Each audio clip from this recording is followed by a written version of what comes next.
Gente, boa noite. Eu tô a chata pedindo ao Márcio e ao Eduardo para acender a luz, por favor, para que ninguém durma. Fim do dia, né? Todo mundo, grande maioria vem depois do trabalho, né? A gente sabe e a gente tem que aproveitar esse tempinho que a gente está aqui, não porque eu vou falar, né? Absolutamente. Não é isso, né? Mas é porque o tema é muito importante, a gente vai falar sobre Jesus, né? Então, toda a nossa atenção é extremamente importante, né? Eu me chamo Ana Carolina, Carol, queria que vocês pensassem assim, né? Eu sou Carol, não sou palestrante, já falei aqui isso de outra vez, né? Venho do movimento de juventude, gostaria muito que a gente pudesse estar sentado no chão em roda, conversando bem de perto, né? Mas a casa é grande, então exige, né, pelo número de pessoas, que a gente fique aqui destacado no alto, é extremamente desconfortável isso, viu?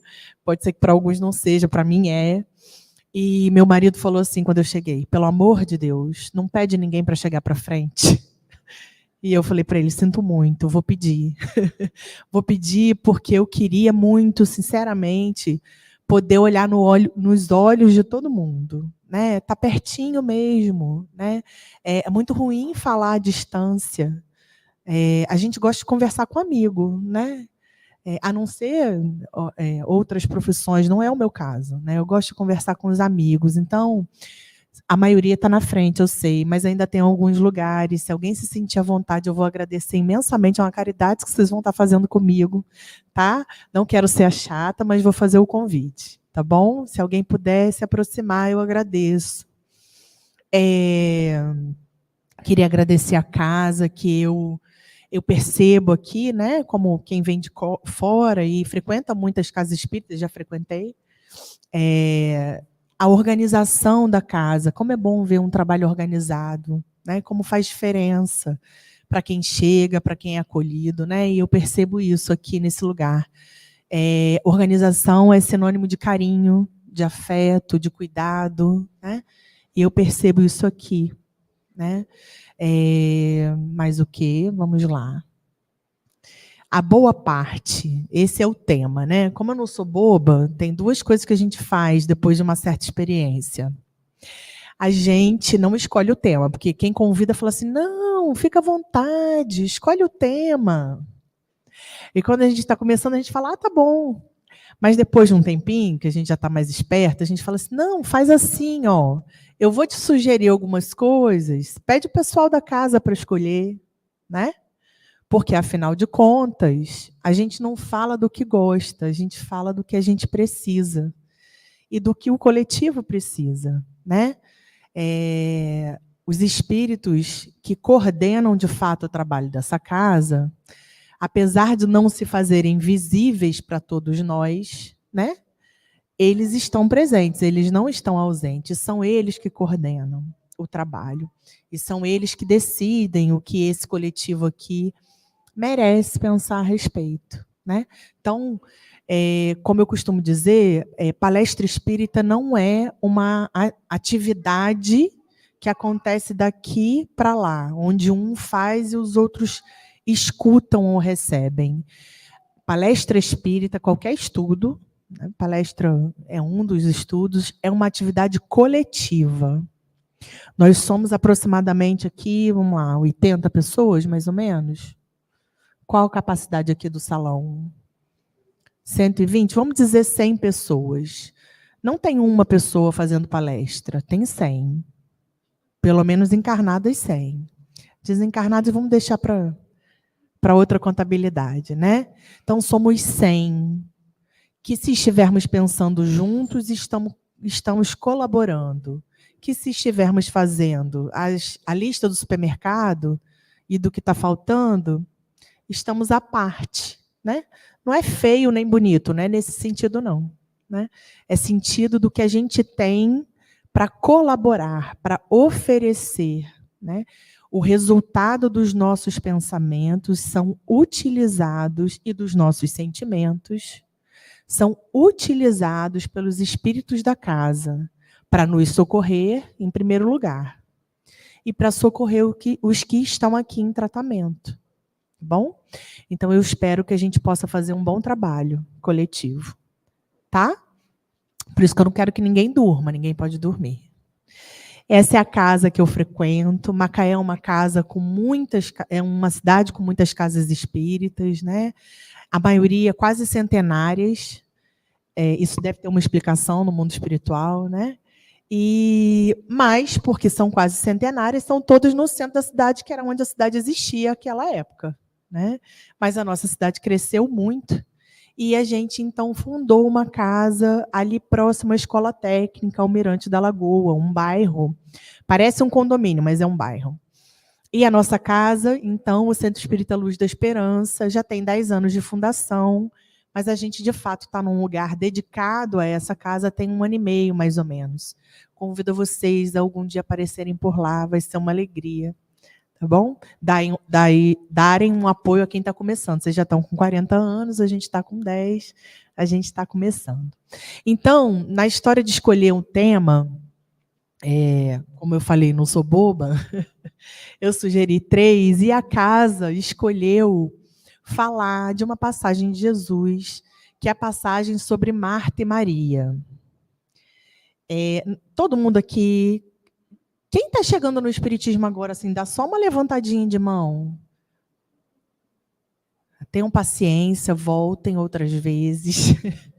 Se ficar alguma dúvida, a gente pode tentar esclarecer, tá bom? Marta e Maria são 2 irmãs, as irmãs de Lázaro, né? E são amigas, é uma família muito amiga de Jesus. Então, para falar um pouquinho disso, que eu também não sou boba, além de fazer cumplicidade com os amigos da casa, né? Eu não tenho o que falar de mim. Não tenho grandes experiências no Evangelho, na vivência do Evangelho de Jesus. Se eu tivesse, eu estava em outro lugar. Eu estou aqui falando que eu não vivo ainda, né? Quem fala é porque ainda não faz. Quem está fazendo já está vivendo outras coisas, né? E é isso que me habilita a falar. Então, eu fui atrás de um roteiro seguro, né? Para a gente poder conversar, porque eu tenho um pouco a acrescentar dessa passagem. E eu peguei esse livrinho da Amélia Rodrigues. A Amélia Rodrigues é um espírito, ela foi escritora, né, na Terra. Quem psicografa muito a Amélia é Divaldo, e ela escreve de uma forma muito bela as passagens do Evangelho. Então, nesse livro, Primícias do Reino, que foi o primeiro livro que ela psicografou, e foi o primeiro livro psicografado do Divaldo, né? Ela conta essa história de Marta e Maria, e ela dá o nome de A Família de Betânia. Né? Nós vamos chegar porque que o título é a boa parte. Vou precisar que vocês confiem em mim, uns minutinhos. Eu vou contar essa história. Vou pedir para que vocês, por favor, por caridade, né? Amélia Rodrigues fala de forma muito mais linda, né? Eu peguei aí só a história dela como roteiro para que a gente consiga conversar um pouquinho, tá bom? O nosso slide é muito mais para eu me basear, tá bom? Então, se assim, por acaso a letra não estiver boa, não estiver dando para ler, não se preocupem. É só um roteiro, tá? Não é a parte mais importante, tá bom? Então, voltando, Marta e Maria moravam em Betânia. E eu esqueci que sou eu que passo, né? Espera aí. Então, o título da palestra é Boa Parte. A inspiração é o Primícias do Reino, no capítulo 16, da Família de Betânia, escrito por Amélia Rodrigues, tá bom? Narrado por Amélia Rodrigues. Tá? Então, essa passagem, então vamos lá, né? Tá no Evangelho. No Evangelho de Lucas, eu acho que eu não botei... botei, Lucas. Então, eu vou ler a passagem que está registrada no Evangelho de Lucas, para aí, então, a gente começar, ok? Imagino que a maioria agora, quando a gente lê, vai lembrar de Marta e de Maria, tá bom? Estando em viagem, entrou num povoado e certa mulher, chamada Marta, recebeu-o em sua casa. Sua irmã, chamada Maria, ficou sentada aos pés do Senhor, escutando-lhe a palavra. Marta estava ocupada pelo muito serviço. Parando por fim, disse: Senhor, A ti não importa que minha irmã me deixe assim sozinha a fazer o serviço? Dize-lhe, pois, que me ajude. E o Senhor, porém, respondeu: Marta, Marta, tu te inquietas e te agitas por muitas coisas. No entanto, pouca coisa é necessária, até mesmo uma só. Maria, com efeito, escolheu a melhor parte, que não lhe será tirada. Alguém já tinha ouvido essa passagem? Levanta para mim quem tinha. Quem nunca tinha ouvido a passagem? Bastante gente sortuda que nunca tinha ouvido. Agora vocês perderam a sorte. Agora Jesus vai falar para a gente. Ou vai ter o Tim, como diz, né?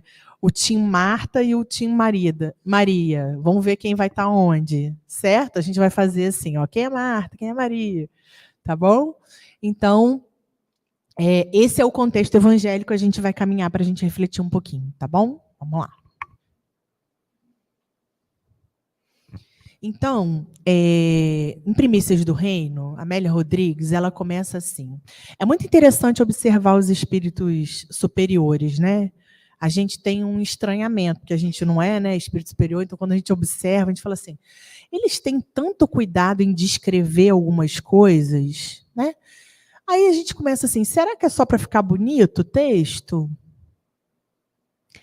Será porque essa palavra e não outra? Será porque tanta riqueza de detalhe nesse cenário? Né? E a gente começa a desconfiar que tem algo mais. Né? Porque, na verdade, gente, assim, quando a gente pega o evangelho para ler, a gente precisa entender que tinha um tempo e um contexto. Né? Não tinha como digitar e imprimir 1000 folhas em menos de 10 minutos. Não tinha como registrar todas as palavras que fossem ditas, né? Era caro, a maioria não sabia escrever nem ler, né? Então era o essencial registrado, a ideia central registrada. E quando a gente lê hoje, há 2000 anos, a gente não pode, ou não deve, a gente pode, né? A gente não deve ficar na literalidade das palavras. A gente precisa tirar, como a gente diz, o espírito da letra. Né? Então, quando um espírito superior comenta para a gente, como Amélia Rodrigues, uma passagem, e ela escolhe narrar aquela passagem de uma forma, claro, bonita, claro, interessante, claro, inteligente, tem também algo mais para ser dito. Né? Tem também algo mais para ser contado, que merece que a gente sensibilize. Porque Jesus não está falando para o nosso raciocínio lógico. Jesus está falando para o nosso sentimento. Porque se a gente repete da boca para fora, isso é fácil, né? Tá aí o Google, que a gente pergunta tudo e tem todas as respostas, né? Informação não é conhecimento. Informação é só informação. Se a gente não usar, é informação inútil. E Jesus e o Evangelho não podem mais ser, essa altura do campeonato, informação inútil para a nossa vida. Tem que ser conhecimento. E conhecimento precisa ser sentido.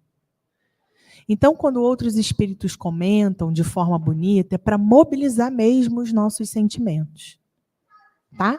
Então, a Amélia Rodrigues, ela começa assim, ó, descrevendo essa passagem de Jesus. Essa passagem evangélica, Jesus está indo a Jerusalém. Aquela época, os judeus, e eu acho que hoje em dia também, né, existiam as festas. Né? Então, pelo menos 3 vezes ao ano, os judeus, homens, que era uma sociedade machista, né? Assim, machista não, patriarcal. Né? Eles eram incentivados a ir a Jerusalém. Né? Pelo menos essas 3 grandes festas. Tá bom? Então, estava num desses momentos de festa judaica, Jesus ia a Jerusalém, passa pela Samaria, onde tem a passagem da mulher samaritana, fala, conta e vive a parábola do bom samaritano, Tá bom? Então, lembrando, Jesus não conta histórias, ele vive essas histórias e faz dessas vivências histórias para a gente. Tá? Então, Jesus não contou para ninguém que ele foi na casa de Marta e Maria, ele estava indo à casa de Marta e Maria. Ele vivenciou a ida à casa de Marta e Maria. Ele vivenciou a parábola do samaritano, do bom samaritano. Tá? Então, essa passagem, ela está entre a parábola do bom samaritano, acontece essa ida a Betânia, né? Porque em seguida ele vai a Jerusalém, é reconhecido e a partir daí crucificado. Tá bom? Então é esse o momento da história da vida do Cristo. Né? É a vida do Cristo. Para a gente uma história. Mas ele vivenciou isso, certo? Então ela começa dizendo assim, que essa estrada que levava a Betânia, esse lugarzinho chamado Betânia, ela tinha campos de cevada, pequenos bosques de olivedos e figueiras, que são duas árvores, né, pequenas, sombreando a estrada. São informações tão bobas, né, a princípio, né? Mas a gente está falando de uma região desértica, de calor extremo. Então, ter uma estrada com campos de cevada, pequenos bosques e sombra fazia muita diferença. Jesus está falando, Amélia Rodrigues está contando de sensações de um ambiente. Tá bom? Betânia ficava a 1 hora de Jerusalém. 1 hora, a princípio, é bem pertinho, né? Eu vim de Macaé para cá. Peguei trânsito, levei quase 1 hora. Só que a gente está falando de 1 hora de caminhada, né? Eu vim de carro, no ar-condicionado. A gente está falando de caminhada no deserto. Tá bom? Então, Betânia ficava a 1 hora de Jerusalém, tá? Numa época do ano, também interessante, fiquei eu pensando, gente, por que a Amélia Rodrigues foi tão detalhista, falando de uma época do ano, né? Será que faz diferença se era verão, inverno, primavera, outono? Que importa isso para a gente? Nós vamos falar de Marta e Maria ou não vamos ficar aqui falando de um cenário, né, hipotético aí que a gente nem conhece, né? Alguém aqui já visitou Jerusalém, conhece aquela região? Eu também não conheço não, tá? Mas vamos lá. Então, ela fala da época do ano. Ela diz que é o mês de novembro. E o mês de novembro era caracterizado por trovoadas que desabam repentinamente. Interessante, né? Eu acabei de dizer que a passagem de Marta e Maria é um pouco antes da crucificação. Ela acontece na ida de Jesus para Jerusalém, nessa festa, e lá ele vai entrar, sendo aplaudido, e sair crucificado. Então, era caracterizado por trovoadas que desabam repentinamente. Mas as trovoadas acontecem repentinamente, né? Mas, nessa época, o ar é translúcido e leve, permitindo visão a longa distância. Era possível ver o horizonte. Espiritualmente, é preciso ter visão a longa distância. Né? É preciso enxergar longe o que a gente quer. E a parábola de Marta e Maria, a passagem de Marta e Maria, vai falar um pouquinho disso. Dessa nossa necessidade de enxergar longe. Bom? Então, Betânia era uma aldeia singela, parecia contrastar no seu verdor com a áspera Judéia a que pertencia. Judéia era a região que Betânia pertencia. Então, ela parecia ser um oásis. Tinha Jerusalém, tinham todas as outras cidades áridas, ela não estava muito longe fisicamente, estava a 1 hora de distância, lembra que ela disse? Mas, né, lá em Jerusalém já era tudo mais áspero. Betânia não. Betânia era uma cidade com seu verdor. Fiquei hoje pensando, a gente está em tardes de outono, né, no nosso país, né? E as tardes de outono, não sei se vocês já repararam, aqui eu frequentei Rio das Ostras muito tempo quando eu era criança, né? Eu passava as minhas férias de infância aqui. Sou de Niterói, passava as férias de infância aqui, e adolescente vim morar em Macaé. E aquele ventinho de praia, aquela brisa que sopra, né? E aquele céu azul que o outono tem. Claro, um azul lindo. É mais lindo do que os dias de verão, né? E tem uma leveza, né? Porque não tem os 40 graus normalmente, né? Aí fiquei pensando nisso, né? Interessante, né? Betânia devia ter esse... Fiquei eu lá pensando, será que Betânia tinha esse frescor, né? Trouxe uma foto, uma imagem que eu achei na internet, para a gente dimensionar isso que a gente está falando. A região é assim. Então, ter uma estrada, como eu falei, tá vendo? Com pequenos arbustos e uma brisa fresca, para quem caminha dias, né? Jesus ainda teve o seguinte, né? Ele escolheu ir de Jerusalém para Jerusalém, passando pela Samaria, ou seja, o caminho mais longo, mais difícil. Os estudiosos contam isso, né? Ainda tem isso, porque não, andar em lugar fácil não é muito com Jesus, não, né? Né? Vir de ar-condicionado não é uma opção, né? Então, ó, Betânia era a próxima capital, que era Jerusalém. No entanto, longe quanto à pompa e ao ruído. Gente, isso tudo é para a gente criar um cenário psíquico, mental. Né? A gente não está vivendo em Jerusalém, a gente provavelmente não vai conhecer Betânia. E pode parecer que nada disso faz sentido, se a gente não trouxer isso para o nosso campo mental. Né? Jesus fala verdades eternas para espíritos imortais através de pessoas e circunstâncias. Então, toda essa história tem tudo a ver com a gente vai chegar lá. Tá? Betânia era agradável refúgio após afadigantes jornadas. Às vezes a gente vai embora do centro espírita pensando assim, ai, graças a Deus que eu fui lá hoje. Às vezes esse é o local que a gente escolhe como agradável refúgio após afadigantes jornadas. Estou falando centro espírita porque a gente está numa casa espírita falando para um público, né, espírita. Isso serve para qualquer lugar que a gente se sinta assim, tá? Não é um privilégio da casa espírita, né? Tá bom? Então, diz Amélia Rodrigues, não sou eu que estou inventando essa história, hein, gente? Vocês briguem com a Amélia Rodrigues, tá? Então, diversas vezes, Jesus procurara aqueles sítios para retemperar o coração. Olha que interessante, gente, a gente escutar que Jesus precisava retemperar o coração. Imagina a gente, hein? Né? Jesus procurava aqueles sítios para retemperar o coração.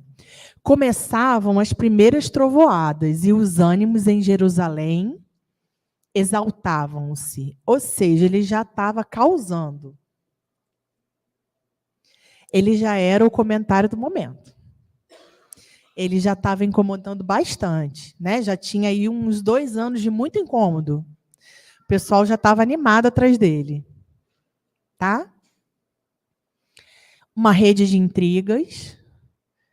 O sinédrio, que era, né, aquela época de Jesus, né, religião, o julgamento, né, a corte de julgamento, o governo, era tudo uma coisa só. Né, era tudo uma instituição única. Né? Então, essa instituição de poder da época já estava à espreita. Né? E espalhava espiões pela senda do rabi. Rabi é um termo usado à época, né, para mestre. Bom, Jesus, porém, imperturbável. Tá vendo, gente, como as palavras não são à toa? A gente não pode ler achando que é só mais uma palavra. Ela escreveu isso para ficar bonito. Imperturbável, continuava a sementeira da verdade. Lázaro, lembra que eu falei que Lázaro, aquele que foi ressuscitado por Jesus, né, que Jesus tirou do sepulcro? Essa também é uma passagem que a maioria, eu imagino, que conheça. Lázaro era irmão de Marta e Maria, que amavam Jesus e diziam-no atentamente, abertamente, fizeram-o membro da família. Gente, aquela época dizer abertamente que amava Jesus, qual era o risco?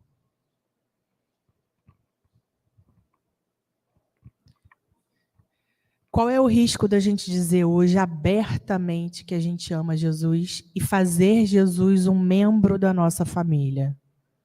É tranquilo? Dizer é tranquilo. É tranquilo? Eu quero todo mundo incomodado aí pensando nessa pergunta. Fazer Jesus um membro da nossa família é tranquilo, gente?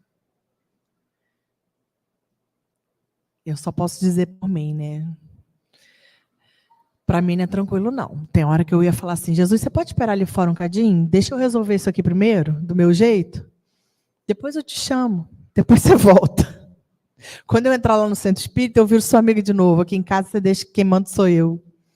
Porque Jesus é ousado, né? De chamar Jesus para a nossa família é ter que ouvir dele que tem que amar o inimigo. É ter que dizer, como a gente brinca nos memes, né? Todos, assim. Mas não dá para amar só essa listinha aqui de próximo, não. Tem que ser todos. Você tem certeza? Tem certeza, Jesus, que é todos os próximos? Até aquele ali? Tem certeza? Então, dizer que a gente ama Jesus abertamente e fazer Jesus um membro da nossa família pode parecer simples. Eu acho que para Lázaro, Marta e Maria já era. Eu espero que para a gente seja também um dia. Que a gente construa aí essa amizade, né? Eu não sei a família de vocês, mas a minha não são só flores, não. Tem unzinhos aí que eu escolhi. Eu ouso até dizer, né? A gente escuta do espiritismo, né? Ainda fala assim, mas você implorou para ser filho de... Eu não implorei, não. Manda quem pode, obedece quem tem juízo. É igual, fizeram comigo igual eu fiz com a minha filha na hora de tomar vacina. É, filha, eu sinto muito, é por um bem maior, você vai. Né? Então era isso aí, tá? Terminadas as festas da tenda, que era essa festa judaica que fez com que Jesus se pusesse a caminho para ir para Jerusalém, tá bom? Não vamos entrar no detalhe dessa festa, apesar de ser interessante, tá? E, suportadas as lutas, Jesus e os seus necessitavam de repouso, eles precisavam parar, eles estavam andando há dias numa região desértica. E Jesus sabia o que vinha pela frente, né? Ele já sabia o que vinha pela frente. Então, nada como ser acolhido na casa de um amigo, ou de alguns amigos, né? E as duas irmãs se apressaram em receber os visitantes, servindo-lhes água e abluções. Eu quis trazer essa palavra ablução, que o que é ablução? Não sabia também não, tá? Eu fui para o dicionário atrás. Ablução é lavar algumas partes do corpo. Você imagina você há dias no deserto caminhando com sandálias que não tinha amortecimento, né? Não tinha ventilação, né? Digamos assim. Então, a primeira coisa que se fazia como regra de hospitalidade era oferecer água para esfriar os pés, para aliviar o desconforto. É como chega alguém na nossa casa que a gente gosta e fala, quer um cafezinho? Quer um bolinho? Quer um pãozinho de queijo? Não quer um suco? A gente não faz isso? Todo mundo aqui, eu tenho certeza que já recebeu alguém que ama, que está um tempo sem ver e a gente quer agradar aquela pessoa de qualquer maneira. De qualquer maneira a gente quer agradar. Né? A gente quer... É porque falta palavra, né? Falta gesto, aí a gente fica querendo agradar, né? Aí a gente quer fazer uma comida, como um filho que, né, que está um tempo longe, vai para casa, a gente quer fazer aquilo que ele mais gosta, né, para agradar. Então é mais ou menos isso que estava acontecendo, né? Aquela família tinha amor por Jesus e queria realmente agradá-lo. Por que eu estou falando isso? Porque a gente vai falar de Marta, né? E a gente não vai julgar Marta. Que senão é fácil a gente falar assim, coisa feia, hein? Essa Marta, em vez de aproveitar Jesus, ela ficou preocupada em cuidar das coisas. E aí a gente bota uma distância, julga Marta e diz que ela, coisa feia, hein, Marta? Sem pensar em que momentos da nossa vida a gente está sendo Marta. Né? Então vamos lá. Marta, apressada, voltamos à palavra, né? Apressada, preparava o repasto, arrumava os leitos, dispunha a mesa. Quem aí age como Marta? Só aí. Eu não, eu estou fora. Eu estou perguntando. Eu tenho o privilégio da pergunta. Quem anda agindo na vida como Marta?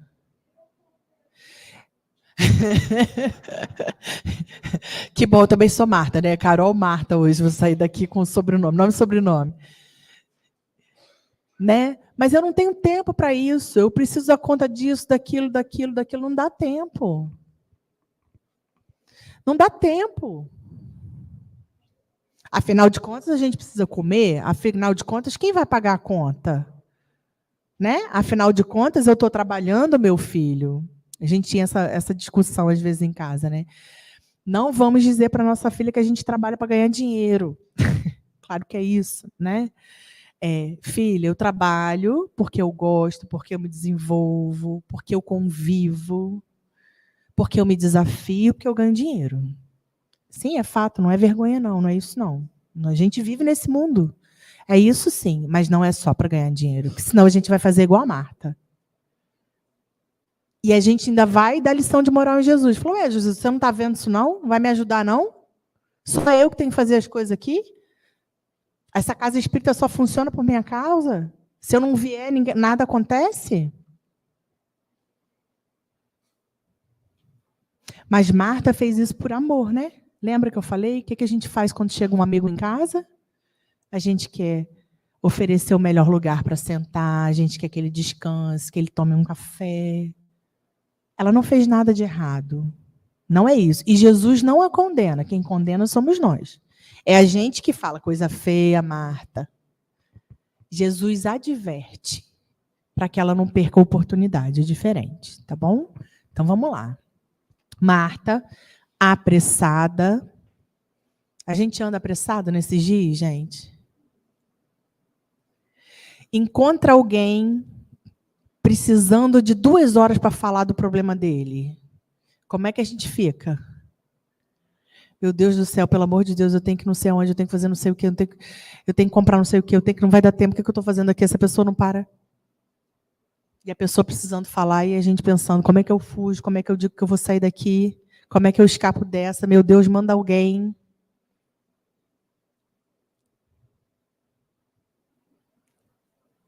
Né? Maria senta-lhe aos pés. Essa expressão era muito comum na época de Jesus, né? Porque para reconhecer um mestre, qualquer mestre, mestre da lei judaica, inclusive, os discípulos, né, os aprendizes sentavam aos pés do mestre. Então, isso é uma representação que Marta, que também recebeu Jesus na sua casa, e a gente não vai falar de uma casa física, olha que interessante.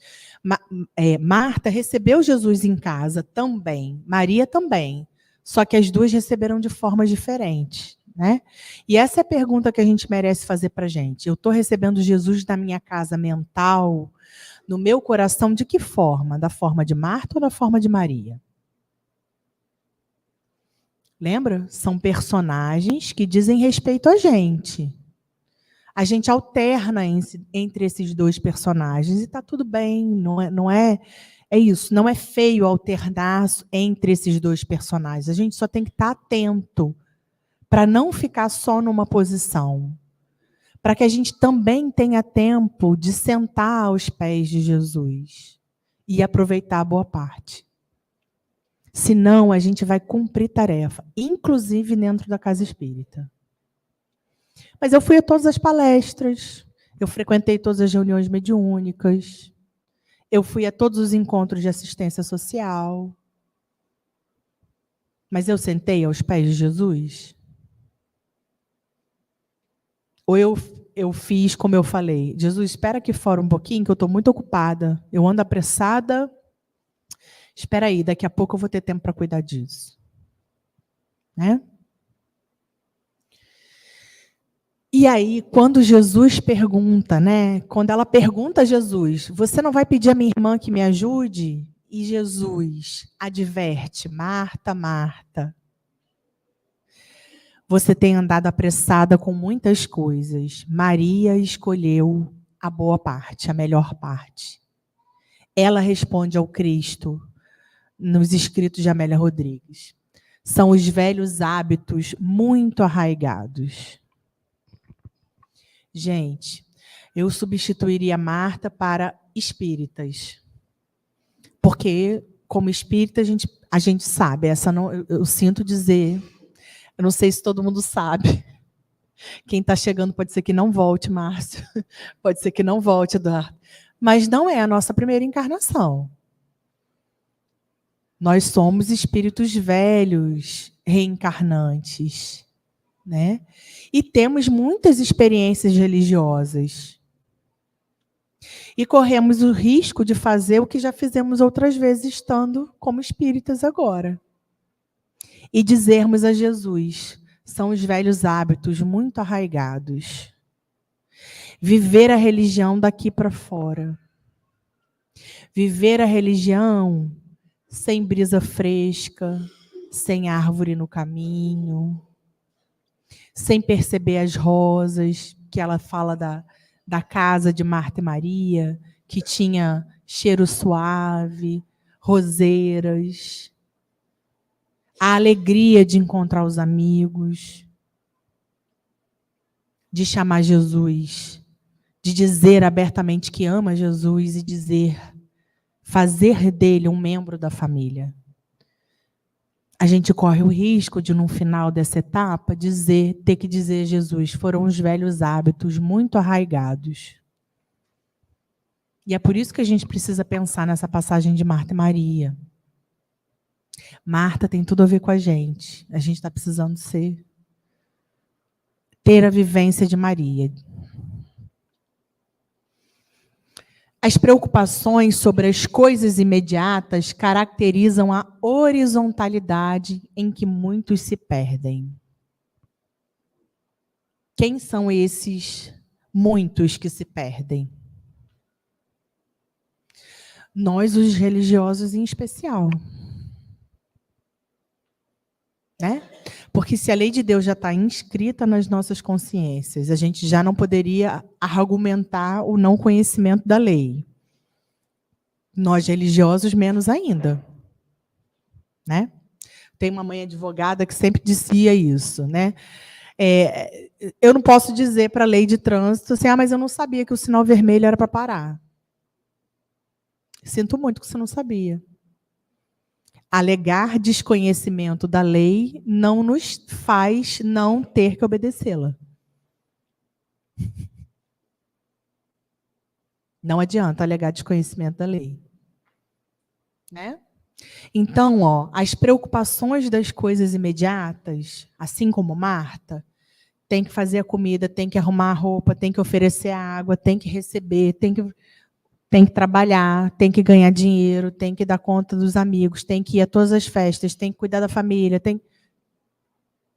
pode fazer com que a gente se perca na horizontalidade da relação com nossa espiritualidade. Não vão perguntar quantas reuniões mediúnicas a gente frequentou. Não vão perguntar quantas cestas básicas foram dadas, quantas palestras a gente escutou. Tenho 10.000 horas escutando palestra. Era melhor ter escutado um minuto só e feito o que foi ouvido.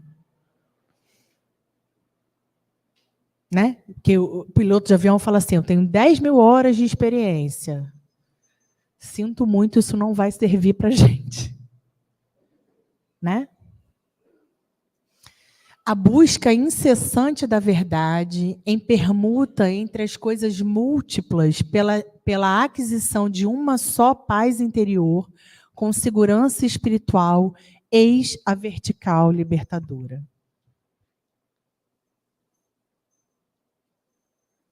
Gente, a gente é espírito imortal vivendo uma experiência na carne, não é o contrário.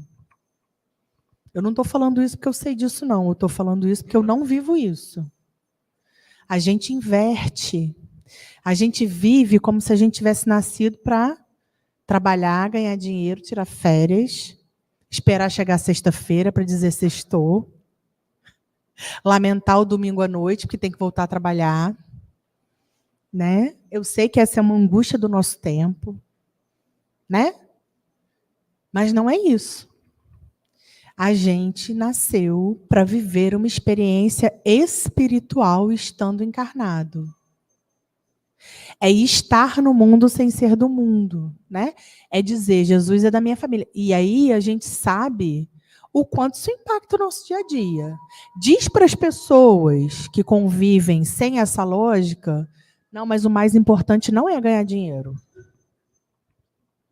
Admite diante da sociedade que eu vou fazer escolhas nessa contramão, para ver se não mandam a gente lá para Jerusalém para ser crucificado. Vai na contramão do mundo.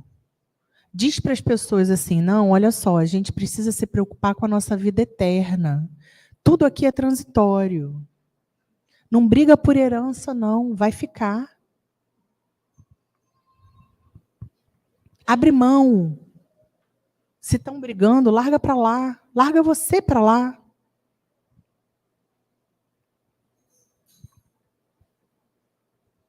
Isso aí é chamar Jesus para fazer parte da nossa família. Né? Esse que é o desafio.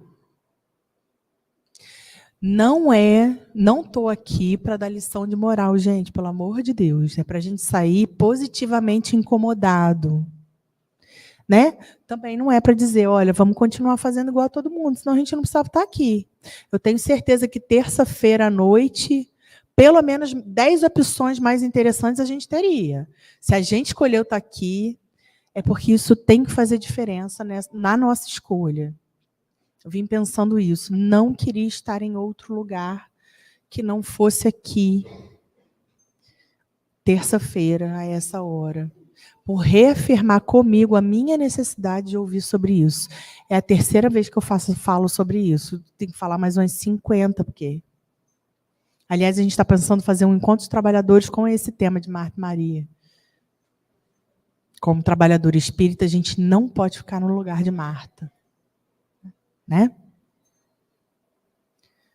O homem afadiga-se inutilmente e perde-se a si mesmo, como se estivesse em labirinto cruel, por ignorar as diferenças capitais entre valores imaginários e os reais. Quais são os valores imaginários?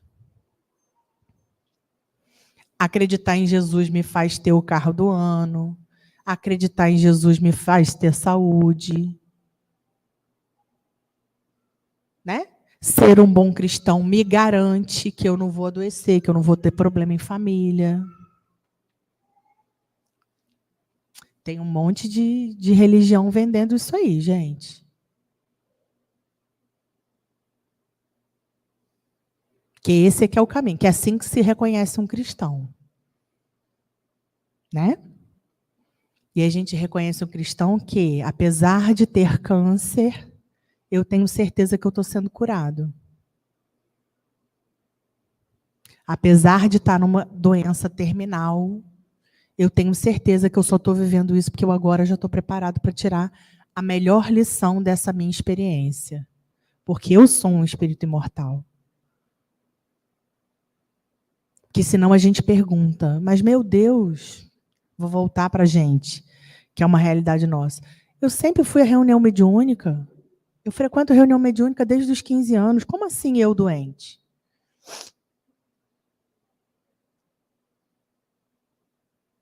Né? Como assim Jesus crucificado? Né? É como se a gente duvidasse do caminho do Cristo, né? Da opção que ele fez, porque ele fez uma opção. Né? Somente os que conseguem vencer o mundo e suas alucinações. Olha, essas palavras são de Amélia Rodrigues também, tá? Não tem nenhum delírio meu aqui, não. Tá?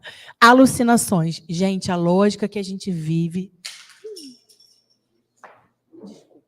A lógica que a gente vive são alucinações diante da nossa realidade espiritual. Você vê como que a gente está bem. Né? A lógica do mundo é a contramão da lógica divina ainda. E a gente tem que ter cuidado para não se perder. A gente vai viver no mundo, né? É isso. Não é para a matéria, é a possibilidade, é ferramenta de evolução. Então é aqui mesmo. Mas não atendendo a todas as lógicas da matéria. Tá acabando, tá? Então, só para a gente fechar agora, então, ó. Olha que interessante. O texto evangélico diz que Marta e Maria eram irmãs. Então, a postura e a atitude de Marta e a postura da atitude de Maria são atitudes e comportamentos irmãos. A gente precisa ter as duas coisas. Não existe um certo e um errado, um feio e um bonito. A gente só não pode perder o objetivo. A gente tem que estar atento ao que de fato é importante. A gente precisa ter as mãos operosas de Maria. A gente está no mundo, o mundo da matéria, né?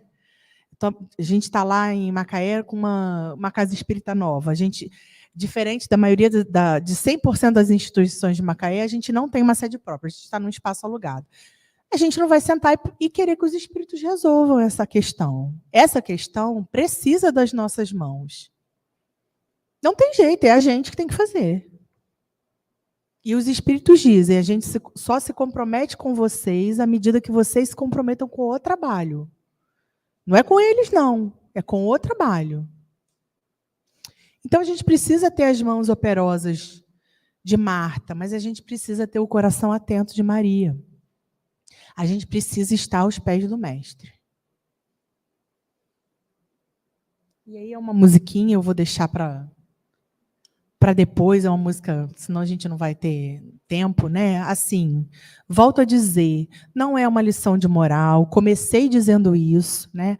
A palestra não é feita por quem fala, é feita por tudo isso que a gente foi pensando à medida que a gente foi conhecendo essa história, para quem não conhecia, foi relembrando essa história, para quem já conhecia, né? Foi tentando sensibilizar através da fala de Amélia Rodrigues, tentando ver esses pequenos detalhes, né? Quais são as brisas suaves que a vida me dá, quais são os cenários que, mesmo no deserto dos problemas que eu vivo, eu posso ter, quais são os amigos que eu encontro, o que eu quero oferecer aos amigos, aos meus amigos, né? Como é que eu faço para receber Jesus na minha casa? Como é que eu faço para ter Jesus na minha família, fazendo parte da minha família? Como é que é dizer abertamente na minha vida que eu amo Cristo? É isso que a gente precisa pensar, né? Não é nenhum assim, meu Deus, como eu sou feia e má, eu fico só agindo, não faço... Não. Esse tempo de minha culpa, minha máxima culpa, não levou a gente a muito longe, né? Não é isso. Jesus não repreendeu Marta, não falou coisa feia, Marta, que você está fazendo. Ele a advertiu, dizendo que era para ela ver a boa parte, para ela escolher o melhor. E é isso que ele nos diz, né? Vamos escolher a melhor parte. Nós estamos voluntariamente. Alguém aqui veio para cá obrigado, ameaçado? Se não for, não vai para o céu? Alguém ouviu isso?